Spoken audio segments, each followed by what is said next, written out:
Hello বন্ধুরা, কি করো? সবাই ভালো আছো তো? হ্যাঁ, আমিও ভালো আছি। আর অনেক দিন পরে দিয়ে ছোট একটা ব্লগ নিয়ে এসেছি। ব্লগটার কারণ হলো আমগর বাসাতে খেতি করছি শাকের, দেখো। তো এই শাক উঠে আজকে রান্না করুম। তো এই যে দেখো, দাদা খেতি করছে পালং শাকের। তো এটার লেগে দাদা কইলো যে আজকে উঠায় দিই, আজকে রান্না করো।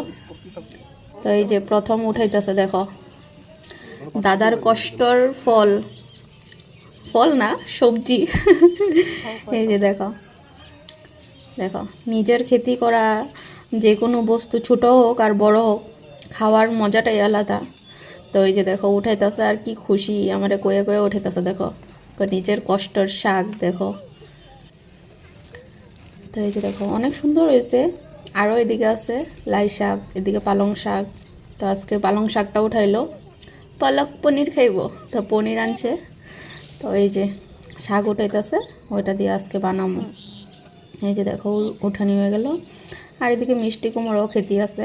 তো এই যে দেখো কি সুন্দর তাজা কচি কচি শাকগুলি। এই যে দেখো রান্না করলাম। ভালো লাগলে একটা লাইক করে দিও। টাটা।